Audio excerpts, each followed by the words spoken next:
अक्षरलेणी कार्यक्रम ऐकणाऱ्या सर्व रसिक श्रोत्यांना अनिता देवचा मनापासून नमस्कार.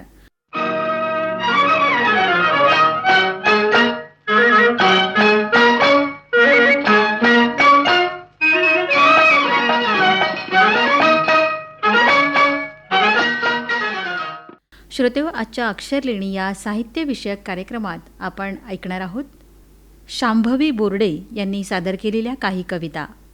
श्रोतेहो नमस्कार, मी शांभवी रत्नाकर बोर्डे. अक्षरलेणी या साहित्यिक कार्यक्रमात मी माझ्या काही कविता सादर करत आहे. त्यातील पहिली कविता आहे रक्ताळलेला स्वर्ग. सदरील कविता ही पहलगामवर झालेल्या हल्ल्यावर आधारित आहे. त्या ठिकाणचे झालेले जे दृश्य आहे किंवा तिथे कशाप्रकारे हल्ला करण्यात आला असे या सगळं चित्र या कवितेमध्ये मांडण्याचा प्रयत्न मी केलेला आहे. माझ्या कवितेचं नाव आहे रक्ताळलेला स्वर्ग. मन आनंदून गेले होते भारताचा स्वर्ग पाहताना. मन आनंदून गेले होते भारताचा स्वर्ग पाहताना. नजर खिळून राहिली होती त्याचे सौंदर्य अनुभवताना. हसत खेळत सारेच कसे झाले होते बेधुंद. हसत खेळत सारेच कसे झाले होते बेधुंद. भोवताली दरवळत होता फक्त आनंदाचा गंध. कशी कुठून सुटली गोळी निचे हृदय छेदले. कशी कुठून सुटली गोळी नि हृदय छेदले. चालू झाला तेथे तेव्हा केवळ आक्रोश आणि अकांत. चालू झाला तेथे तेव्हा केवळ आक्रोश आणि अकांत. अख्खा देश सुन्न पडला मनही झाले चिंताक्रांत. सुटत होत्या गोळ्या पुन्हा चिरनिद्रा त्यांना देण्यासाठी. सुटत होत्या गोळ्या पुन्हा चिरनिद्रा त्यांना देण्यासाठी. मन मात्र कळवळत होते उठवण्यासाठी. मन मात्र कळवळत होते उठवण्यासाठी. भ्याड हल्ला झाला खरा प्रत्युत्तर सुद्धा चोख देऊ. भ्याड हल्ला झाला खरा प्रत्युत्तर सुद्धा चोख देऊ. विसरुनी सारे जातनी धर्म माणूस म्हणून एक येऊ. विसरुनी सारे जातनी धर्म माणूस म्हणून एक येऊ. बोथट झालेल्या संवेदनांना माणुसकीची धार आणू. बोथट झालेल्या संवेदनांना माणुसकीची धार आणू. तो स्वर्ग फक्त आपुलाच असं पुन्हा गर्वाने म्हणू. तो स्वर्ग फक्त आपुलाच असं पुन्हा गर्वाने म्हणू. ईश्वराने मानवाची निर्मिती करताना 3 पाने लिहिली. पहिल्या पानावर जन्म तर तिसऱ्या पानावर मृत्यू लिहिला. दुसरे पान हे मानवाच्या हातात आहे. माणूस जसजसा जगतात जातो तसतसे ते पान भरत जाते आणि त्या पानालाच आयुष्य असे म्हणतात. आणि हे आयुष्य जगत असताना सगळी सृष्टी ही आपल्याला किती छान आणि किती विलोभनीय वाटते. आणि या सृष्टीचा आनंद घेण्यासाठी महत्त्वाची असते ती नजर. ही नजर जर आपल्या आयुष्यातून निघून गेली तर हा प्रश्न जरी मनात आला किंवा पडला तरी तो आपल्याला अगदी हादरवून टाकतो. आणि मग ह्या अंध व्यक्ती कशा जगत असतील हा प्रश्नही आपल्याला भेडसावतो. या अंधत्वावरच मी रचलेली पुढील कविता. माझ्या कवितेचं नाव आहे अंधत्व. अंधत्व हे लपवू कसे नजरेलाही पडते कोडे. अंधत्व हे लपवू कसे नजरेलाही पडते कोडे. मिळेल का एक दिवसाचे प्रकाशमय जीवन थोडे. मिळेल का एक दिवसाचे प्रकाशमय जीवन थोडे. सभोवतीचे रंगीत जग केवळ स्वप्न वाटते. सभोवतीचे रंगीत जग केवळ स्वप्न वाटते. व्यंगत्वाचे कितीतरी मग दुःख मनी साठते. व्यंगत्वाचे कितीतरी मग दुःख मनी साठते. स्वतःलाही हौसेने कधी सजता येत नाही. स्वतःलाही हौसेने कधी सजता येत नाही. आरसासुद्धा केविलवाना मजकडे पाहत राही. आरसासुद्धा केविलवाना मजकडे पाहत राही. तेव्हा स्पर्श होतो वाचाळ नि मौन होते नजर. तेव्हा स्पर्श होतो वाचाळ नि मौन होते नजर. अडथळ्यांच्या जाणीवेसाठी काठीसा असतो गजर. अडथळ्यांच्या जाणीवेसाठी काठीसा असतो गजर. अवहेल नाही होते कधी 4 चौघात बसल्यावर. अवहेल नाही होते कधी 4 चौघात बसल्यावर. कशी सांगू खंत वाटते नजर नसल्यावर. कशी सांगू खंत वाटते नजर नसल्यावर. चाचपडावे लागते सारेच ओळख करून घेण्यासाठी. चाचपडावे लागते सारेच ओळख करून घेण्यासाठी. कोणीच तयार नसते हातात हात देण्यासाठी. कोणीच तयार नसते हातात हात देण्यासाठी. तुम्ही मात्र नजरेचा चांगला वापर करा. तुम्ही मात्र नजरेचा चांगला वापर करा. तरच त्या आयुष्याला येईल अर्थ खरा. तरच त्या आयुष्याला येईल अर्थ खरा. माझी पुढील कविता आहे गौरव मराठीचा. आज केवळ भाषेवर झालेले हे प्रांतरचना आणि महाराष्ट्रात वापरण्यात आलेली मराठी भाषा. आजच्या या स्थितीला मराठी भाषेला अभिजात दर्जा प्राप्त झालेला आहे आणि म्हणूनच या मायेमाऊली मराठीवर प्रेम करणारे तुम्ही आम्ही लोक आहोत या मराठीवर केलेली कविता गौरव मराठीचा. महाराष्ट्राची आहे शान उंचावते गर्वाने मान, महाराष्ट्राची आहे शान उंचावते गर्वाने मान, कणा आहे ती संस्कृतीचा आज गौरव मराठीचा, कणा आहे ती संस्कृतीचा आज गौरव मराठीचा. काना मात्रा वेलांटी उकार देतात हे शब्दास आकार, काना मात्रा वेलांटी उकार देतात हे शब्दास आकार, वसा आहे ती समृद्धीचा आज गौरव मराठीचा, वसा आहे ती समृद्धीचा आज गौरव मराठीचा. सौंदर्य लाभले विलोभनीय शृंगार देखील शोभनीय भाषेचा, सौंदर्य लाभले विलोभनीय शृंगार देखील शोभनीय, साज जसा ती नारीचा आज गौरव मराठीचा, साज जसा ती नारीचा आज गौरव मराठीचा. संत साहित्यामध्ये जपले त्याते जाने डोळे दिपले, संत साहित्यामध्ये जपले त्याते जाने डोळे दिपले, वारसा आहे ती माणुसकीचा आज गौरव मराठीचा, वारसा आहे ती माणुसकीचा आज गौरव मराठीचा. मनातील साऱ्या भावना अव्यक्त राहती शब्दाविना, मनातील साऱ्या भावना अव्यक्त राहती शब्दाविना, ठेवा आहे ती आपुलकीचा आज गौरव मराठीचा, ठेवा आहे ती आपुलकीचा आज गौरव मराठीचा. अभिजात दर्जा लाभला तिच्या शाश्वत अस्तित्वाला, अभिजात दर्जा लाभला तिच्या शाश्वत अस्तित्वाला, सन्मान आहे ती मातीचा आज गौरव मराठीचा, सन्मान आहे ती मातीचा आज गौरव मराठीचा. सध्या आपण जगत असलेलं युग हे विज्ञान आणि तंत्रज्ञानाचं आहे आणि तरुण पिढीसोबत अबालवृद्ध देखील या सोशल मीडियावर आहेत. मग आपल्यावर रुजतायत ती पुस्तके. आजकाल पुस्तकांचा वापर हा कमीत कमी होतोय आणि स्क्रीनचा वापर जास्तीत जास्त. मग या पुस्तकांचं भांडार असणारं ग्रंथालय त्याच्या काय भावना असतील अशा या भावनेतून मी तयार केलेली कविता आहे स्पंदने ग्रंथालयाची. आताच झालेल्या बीड ग्रंथोत्सव खास ग्रंथालयासाठी असावा असं मला वाटतं आणि मग त्याच्या काय भावना असतील ते मी या कवितेतून सांगण्याचा प्रयत्न केलेला आहे. माझ्या कवितेचं नाव आहे स्पंदने ग्रंथालयाची. ज्ञानाचा महासागर मी सवे भांडार पुस्तकाचे, ज्ञानाचा महासागर मी सवे भांडार पुस्तकाचे, कल्याण होते वाचनाने या मानवी मस्तकाचे, कल्याण होते वाचनाने या मानवी मस्तकाचे. इतिहासाच्या पानासोबत वर्तमानही इथेच मिळते, इतिहासाच्या पानासोबत वर्तमानही इथेच मिळते, वास्तवाची कोडी सोडताना महापुरुषांची महती कळते, वास्तवाची कोडी सोडताना महापुरुषांची महती कळते.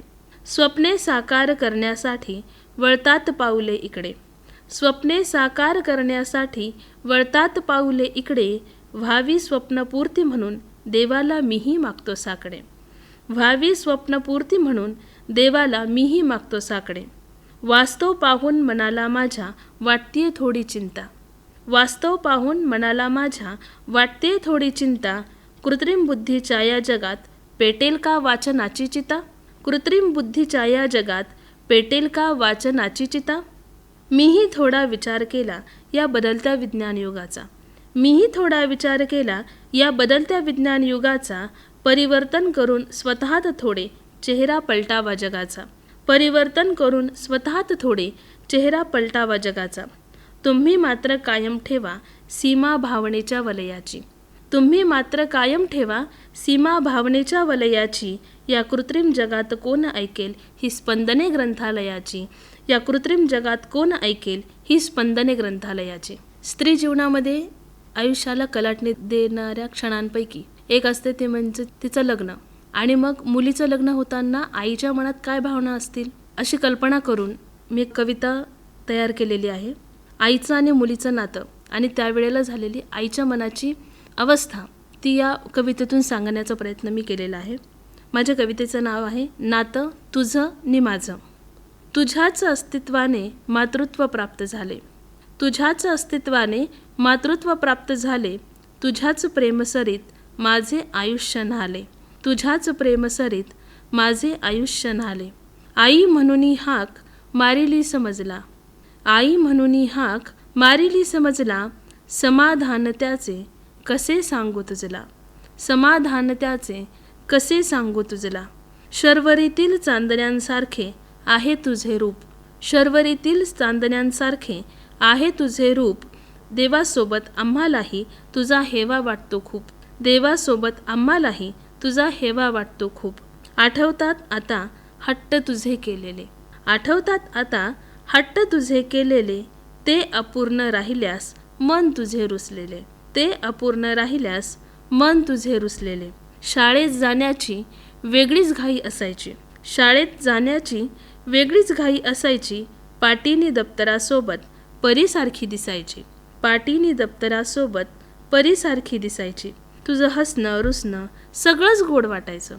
तुझं हसणं रुसणं सगळंच गोड वाटायचं. अबोला धरल्यावर घर सुनं सुनं लागायचं. अबोला धरल्यावर घर सुनं सुनं लागायचं.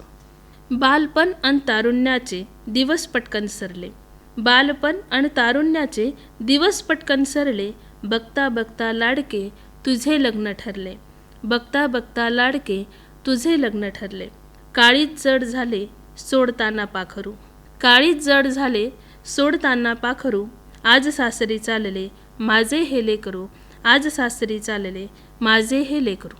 आपण आयुष्य जगत असताना जीवनाच्या वळणावर स्त्रीचं महत्त्व हे अनन्यसाधारण आहे.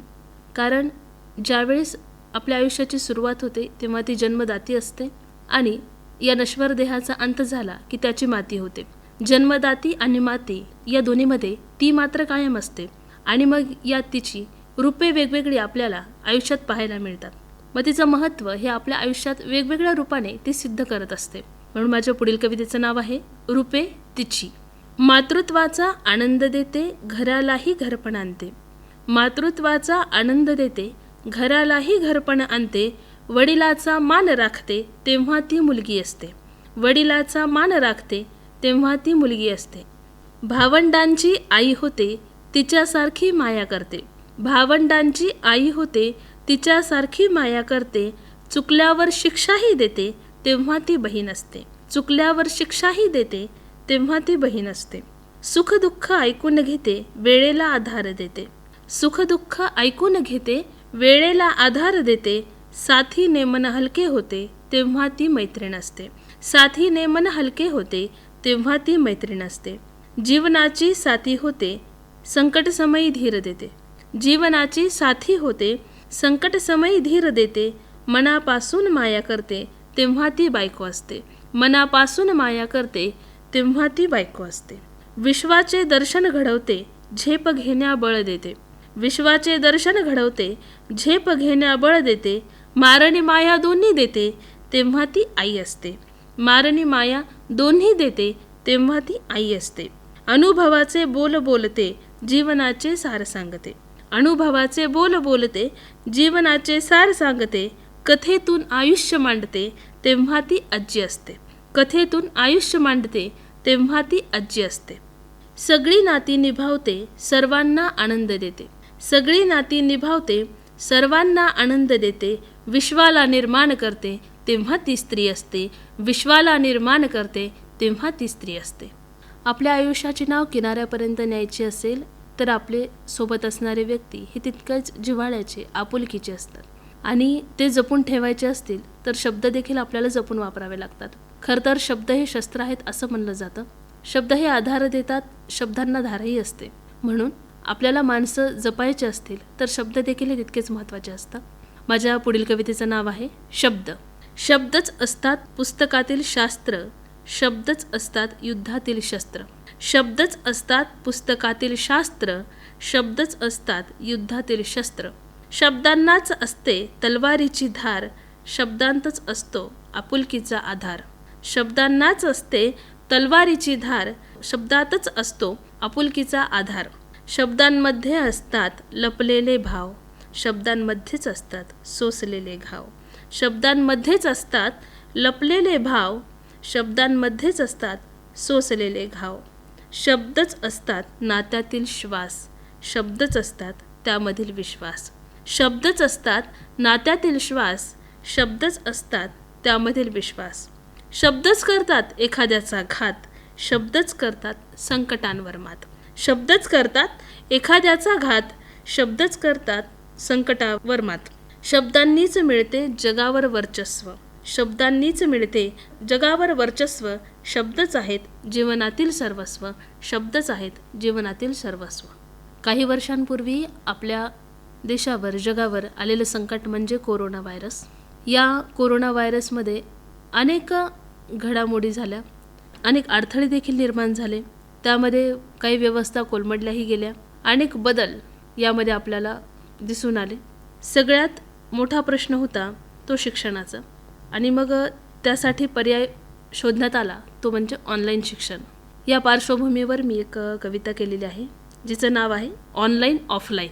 विद्यार्थ्यांची झालेली दशा, शिक्षकांची झालेली तारांबळ, या दोन्हीचाही मेळ बसवत असताना मी ही कविता तयार केलेली आहे. Online offline. कोरोनामुळे झाले आहे ऑनलाईन शिक्षण सुरू. कोरोनामुळे झाले आहे ऑनलाईन शिक्षण सुरू. विद्यार्थ्यांना भेटत नाहीत आता ऑफलाईन गुरु. विद्यार्थ्यांना भेटत नाहीत आता ऑफलाईन गुरु. प्रत्येकजण आपल्या तासाची लिंक ग्रुपवर पाठवतो. प्रत्येकजण आपल्या तासाची लिंक ग्रुपवर पाठवतो. तास चालू झाल्यावर विद्यार्थी कालचा अभ्यास आठवतो. तास चालू झाल्यावर विद्यार्थी कालचा अभ्यास आठवतो. 45 मिनिटातले 15 मिनिटे तर जॉईन व्हायलाच लागतात. 45 मिनिटातले 15 मिनिटे तर जॉईन व्हायलाच लागतात. विषय शिकवण्यासाठी मात्र 30 मिनिटेच राहतात.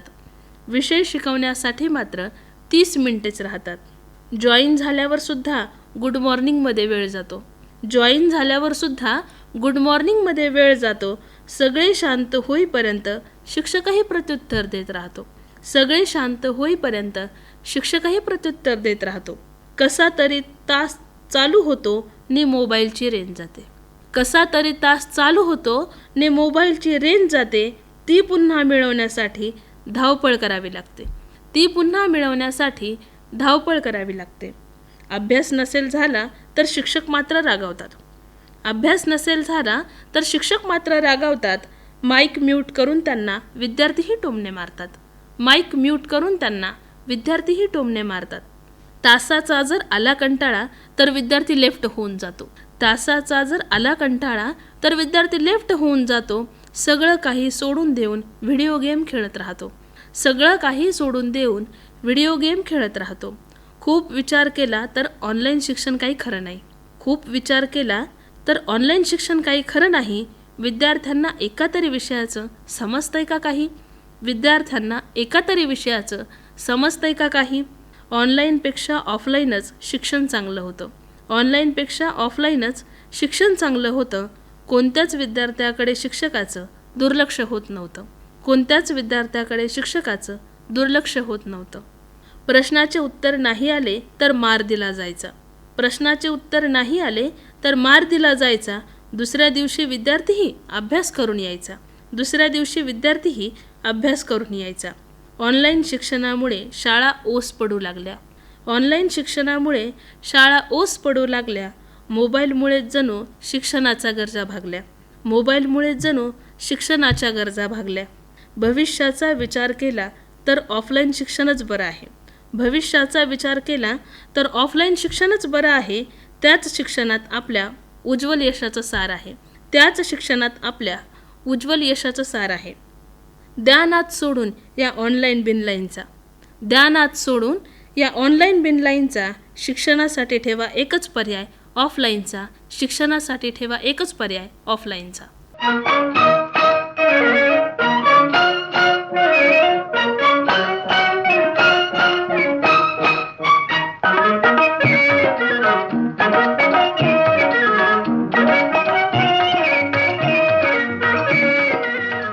सध्याच्या या स्पर्धेच्या युगामध्ये धावपळ चालतीये ती जास्तीत जास्त पैसा कमवण्यासाठी. कारण प्रत्येकाचं स्वप्न आहे आपणा सपना मनी मनी, या उक्तीवर चालणारी आजची ही पिढी आहे. आणि खरंच पैसा एक काळाची गरज बनत चाललेली आहे. मग या पैशाचा खरा अर्थ काय? अर्थ म्हणजेही पैसाच, पण पैशाचा खरा अर्थ काय, या पार्श्वभूमीवर मी केलेली कविता आहे. पैशाचं महत्त्व आणि पैशाचा झालेला अतिरेक या दोन्हीचीही सांगड मी या कवितेमध्ये घातलेली आहे. माझ्या कवितेचं नाव आहे अर्थ पैशाचा. पैशाची लागलीये साऱ्यांनाच गोडी. पैशाची लागलीये साऱ्यांनाच गोडी. त्याच्या विना तरत नाही जीवनाची होडी. त्याच्या विना तरत नाही जीवनाची होडी. त्याच्या मागेच पळतीये आता सारी दुनिया. त्याच्या मागेच पळतीये आता सारी दुनिया, कोणालाही समजली नाही अजून त्याची किमया. कोणालाही समजली नाही अजून त्याची किमया. घरातही प्रत्येकात आता होऊ लागले वाद. घरातही प्रत्येकात आता होऊ लागले वाद. प्रेमाने होत नाही कुठेही संवाद. प्रेमाने होत नाही कुठेही संवाद. जो तो पैसा मिळून मोठा होत आहे. जो तो पैसा मिळून मोठा होत आहे. माणुसकीच्या शाळेत मात्र तो खोटा ठरत आहे. माणुसकीच्या शाळेत मात्र तो खोटा ठरत आहे. तोच ठरवत आहे आता माणसाची किंमत. तोच ठरवत आहे आता माणसाची किंमत. त्याला फूल ठरवण्याची नाही कोणात हिंमत. त्याला फूल ठरवण्याची नाही कोणात हिंमत.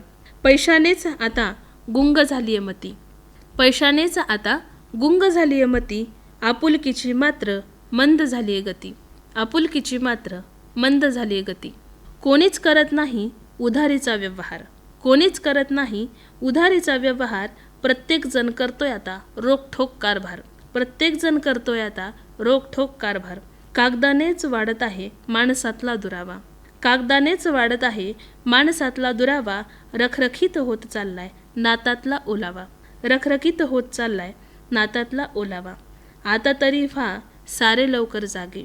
आता तरी व्हा सारे लवकर जागे. वळून पहा एकदा तरी तुमच्या पाठीमागे. वळून पहा एकदा तरी तुमच्या पाठीमागे. तेव्हा वाटतो फक्त माणसांचाच आधार. तेव्हा वाटतो फक्त माणसांचाच आधार. पैसा तर पूर्णपणे करतो निराधार. पैसा तर पूर्णपणे करतो निराधार. पैशामुळे जरी असला आपल्याला अर्थ. पैशामुळे जरी असला आपल्याला अर्थ. तरी माणसांशिवाय सारे जीवन आहे व्यर्थ. तरी माणसांशिवाय सारे जीवन आहे व्यर्थ. आपले आयुष्य उज्ज्वल आणि यशस्वी बनवायचे असेल तर आपल्याला आयुष्यात एकतरी गुरु असणं आवश्यक असतं. जन्माच्या नंतर आई ही आपली पहिली गुरु असते आणि त्यानंतर प्रत्येक वळणावर आपल्याला अनेक गुरु भेटत जातात, जे आपल्याला आयुष्यात प्रत्येक वळणावर कसं वागायचं किंवा कोणत्या परिस्थितीला कसं सामोरं जायचं याचं मार्गदर्शन करत असतात. याच पार्श्वभूमीवर मी तयार केलेली कविता. माझ्या कवितेचं नाव आहे गुरु. आयुष्याच्या वाटेवरती असते गुरूंची साथ. आयुष्याच्या वाटेवरती असते गुरुची साथ. सन्मार्गाला जातो आपण धरुणी त्यांचा हात. सन्मार्गाला जातो आपण धरुणी त्यांचा हात. तेच असतात आपल्या जीवनाचे शिल्पकार. तेच असतात आपल्या जीवनाचे शिल्पकार. तेच करतात दगडातून मूर्तीचा साक्षात्कार. तेच करतात दगडातून मूर्तीचा साक्षात्कार. ज्ञानाचे भांडारच जणू असते त्यांच्याकडे. ज्ञानाचे भांडारच जणू असते त्यांच्याकडे. आपल्याला ते कधीच झुकू देत नाही कोणापुढे. आपल्याला ते कधीच झुकू देत नाही कोणापुढे. अज्ञानाचा नाश करण्यास ते शस्त्र देतात हाती. अज्ञानाचा नाश करण्यास ते शस्त्र देतात हाती. ज्ञानाच्या विजयाने मग तेजस्वी होते मती. ज्ञानाच्या विजयाने मग तेजस्वी होते मती. तेच असतात कागद नि हातातील लेखणी. तेच असतात कागद नि हातातील लेखणी. आपल्या जीवनाची सुरुवात होते मग देखणी. आपल्या जीवनाची सुरुवात होते मग देखणी. मिळाली गुरूंची साथ तर जीवन होते सार्थक. मिळाली गुरूंची साथ तर जीवन होते सार्थक. सर्व असूनी अन्यथा आयुष्य होते निरर्थक. सर्व असूनी अन्यथा आयुष्य होते निरर्थक.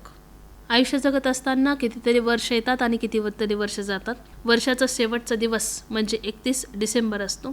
मग ते सरतं वर्ष आणि नवीन वर्षाची सुरुवात असते किंवा सरता वर्षाच्या भावना काय आहेत अशा कल्पनेने ही तयार केलेली कविता. माझ्या कवितेचं नाव आहे सरते वर्ष.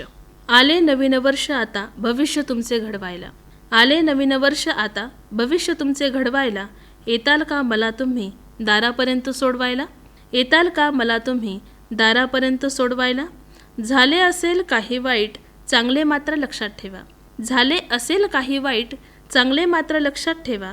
पुढच्या अनेक वर्षांसाठी हाच असेल गोड मेवा. पुढच्या अनेक वर्षांसाठी हाच असेल गोड मेवा. मतभेद विसरून सारे एकमेकांसोबत राहा. मतभेद विसरून सारे एकमेकांसोबत राहा. बदलत्या वर्षाची सकाळ सौख्य समाधानाने पहा. बदलत्या वर्षाची सकाळ सौख्य समाधानाने पहा. माझेही डोळे पाणावले निरोप तुमचा घेताना. माझेही डोळे पाणावले निरोप तुमचा घेताना. जाते वेळी शेवटचा हातात हात देताना. जाते वेळी शेवटचा हातात हात देताना. राहो सदैव लेकरांनो हर्ष तुमच्या गाली. राहो सदैव लेकरांनो हर्ष तुमच्या गाली. दिवस अखेरचा आज माझा जाण्याचीही वेळ झाली. दिवस अखेरचा आज माझा जाण्याचीही वेळ झाली. प्रत्येक व्यक्ती ही 3 टप्प्यात आयुष्य जगत असते. पहिलं बालपण, दुसरं तरुणपण आणि तिसरं म्हातारपण. बालपणी सगळ्यात मोठी आठवण असते ती म्हणजे शाळेचं जीवन. प्रत्येकाच्या आयुष्यात शाळेचं महत्त्व हे सारखंच आणि अनन्यसाधारण असतं. म्हणून मीही एक माझ्या शाळेवर केलेली कविता. माझ्या कवितेचं नाव आहे माझी शाळा. जीवनाचा अविभाज्य घटक असते शाळा. तीच लावते मुलांना अभ्यासाचा लळा. भविष्य घडविण्यासाठी असतो तेथे फळा. म्हणूनच त्यांच्या जीवनात फुलतो ज्ञानाचा मळा. शाळेचे दिवस असतात जणू पावसाच्या सरी. कारण त्यामध्ये दडलेली असते गंमतच न्यारी. अभ्यासाचा आनंद घेण्यासाठी मुले येतात सारी. शाळेचं वातावरण असतंच खूप भारी. शाळेमध्ये शिक्षणाबरोबर दिले जातात संस्कार. तेच देतात आपल्या जीवनाला आकार. कोणीच देत नाही ज्ञान देण्यासाठी नकार. त्यांचेच राहतात आपल्यावर आयुष्यभर उपकार. शाळेमुळेच होतो मार्ग सोपा यशाचा. तीच सांगते सर्वांना कंटाळा नको कशाचा. तेव्हाच विचार करतो आपण आपल्या आयुष्याचा. कारण तीच भरवते पहिला घास त्या ज्ञानाचा. शाळा आपल्या यशाचा खारीचा वाटा घेते. जणू सगळे गगन आपल्या कवेत देते. मी आजही ते शाळेतील क्षण आठवते. त्या क्षणांतूनच शाळेची भेट घेते. मनपूर्वक धन्यवाद. श्रोतेहो, आत्ताच आपण अक्षरलेणी या साहित्यविषयक कार्यक्रमात शांभवी बोर्डे यांनी सादर केलेल्या काही कविता ऐकल्यात.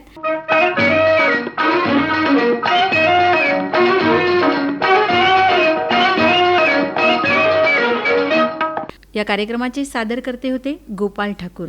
आणि याबरोबरच आजचा अक्षरलेणी हा कार्यक्रम संपला. पुन्हा भेट आहेच पुढच्या अक्षरलेणी या कार्यक्रमात. तोपर्यंत मी अनिता देव आपला निरोप घेते. नमस्कार.